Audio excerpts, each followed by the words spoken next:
Hello children, welcome back to online class. So students, take out your social science book.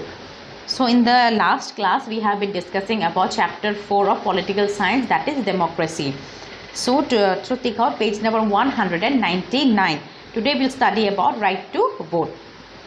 We have universal adult franchise in our country. This gives everyone who is 18 years and above the right to vote. As responsible citizens, we should all exercise this right carefully. That means right to vote. Now, which person has the right to vote? Any citizens who is above 18 or above 18 years, they have the right to vote. Okay. And this responsibility should be taken by every citizen very seriously. Clear? And very carefully. Unfortunately, many people do not cast their votes. Some are too lazy, others are indifferent and feel that their vote will not make any difference. Sometimes people who do not know enough about the candidates and cannot decide who will be the right choice. It is very unfortunate that people are not aware that exercising their franchise is one of their prime duties as citizens. If they do not involve themselves in the electoral process, unsuitable people are likely to get elected. Now what happened? There are many people, children, who doesn't used to cast their vote. Why they are not casting the vote? There are many reasons. Some are too lazy, and some things that my one vote will not make any difference. And what happened? And some citizens may not know, oh, I don't know this representative who stood there, so I think it's better not to cast vote. But it should not be like this. Why? Because as a citizen, this is our duty to cast our vote. Okay. And if we do not cast our vote, then what will happen? The unsuitable person may win the majority and they will form the government. Clear? The voter also has the problem of having to choose between a large number of candidates. This is the time that the citizen's sense of commitment to the country's welfare acquires great importance. It is every voter's duty to find out all about each candidate's record of achievement in public life, personal honesty and sense of service. The voter should also be well informed about the programs and objectives of various parties. Each vote is precious and should be cast carefully. Now, before casting our vote, children, we have to know about that representative. Yes, what he is up to. Will he serve for the welfare of the people? Will he fulfill all the policies and programs? Okay, his past record, then, and his personal honesty, how honest he is, that he will not do any kind of fraud in future if he is elected. Got it? So these things a voter must know. Okay.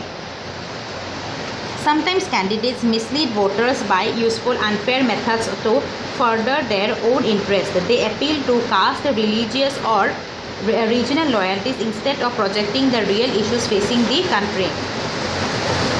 Voters also get influenced and give these facts undue importance. But this is not democratic representation and harms the country by dividing the people. But sometimes what happens, there's some representatives and what they does, they used to use some unfair means. Okay, like they appeal to caste, okay, then religious or regional loyalties. Instead of pointing out the real issues, then what happened? Like Hindu Muslim, there are nowadays also, isn't it? Now many their division is going on because of some political parties. Okay, so it should not be like this. They should not use the unfair means to divide the people on the basis of religion. It is very wrong. Clear? Political parties also resort to dishonest means to make candidates switch from one party to another after the election. So what happened after the winning of any person, or after, okay, then what happened? Some political parties used to say, yes, come to our party, you will be very much benefited. But this is wrong, children. This is that means I am switching. So suppose I am BJP candidate, okay, so I am switching my BJP candidature to Congress. So this is wrong. Whoever it is, but you have to just think for the welfare of the people. It is the duty of every successful candidate to work for the welfare of the people of the constituency from where he or she has been elected. So that means it is the duty of every successful candidate to look for the welfare of the people in his constituency. The candidate who defects shows that he is not sincere and is only working for his interest and not of the public. Okay. So the candidate after winning, he doesn't care about the public, then it has a very wrong impression, children. Okay, it should not be done. Defections lower the moral standard. That means his dignity becomes very much low. For this reason, a law was passed by the Parliament in 1985 banning defections. So, a law has been passed in 1985 which banned defections. As citizens of a democratic country, it is our duty to guard and uphold the system of representative democracy. We must ensure that our elected representatives are honest, sincere and dedicated people who do not get influenced by narrow considerations of caste, religion or region. We should also take a keen interest in the political life of our country and educate ourselves and others about its functioning. Now, in a democratic country, okay, it is the duty of every representative to guard and uphold the system. Okay, and a representative we choose, we must be assured that they are honest and educated people, okay, and sincere, and who doesn't use to influence other people on the basis of caste, religion or region. Clear? The formation of the government. The party that wins the majority of seats in the legislature forms the government. Representative democracy means the rule of the majority. The government should represent the largest number of people. Many times one single party does not get a clear majority. In that a case of group of parties combine to form the government. This is known as the coalition government. Alternatively, the political party with the largest number of seats can form the government if it receives the support of other parties and independent candidates.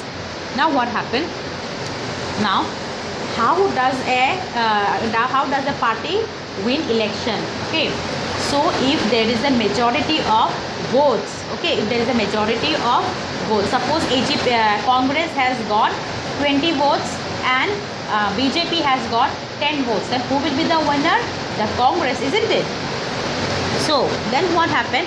This Congress, they may take the help of the other parties or independent candidate. They can take, in suppose they can take the seat from AIUDF, okay, so like that, or independent, those who have contested election independently, so they can take that vote if there is a chance of winning. And this process is called the if like that a party won, okay, that means it is called coalition government. The political parties with the largest number of seats can form the government, and that is how our government is formed. Now opposition. Now what about the parties who have lost? The parties that are in the minority form the opposition. The minority also has an important role to play in the government of our country. Both the majority and minority are meant to cooperate and work together for the welfare of the people. The majority cannot ignore the opinion of the minority, and it is the duty of the minority to support measures and policies that will benefit the country. So those who have lost the election also, children, they also play an important role, because they have the power to criticize the government who is on power. Clear? And both the majority and minority, they all have to look for the welfare of the people. Okay. Okay students, now regarding the features of democracy we shall do in another class. Okay, till then you read up to here. Thank you.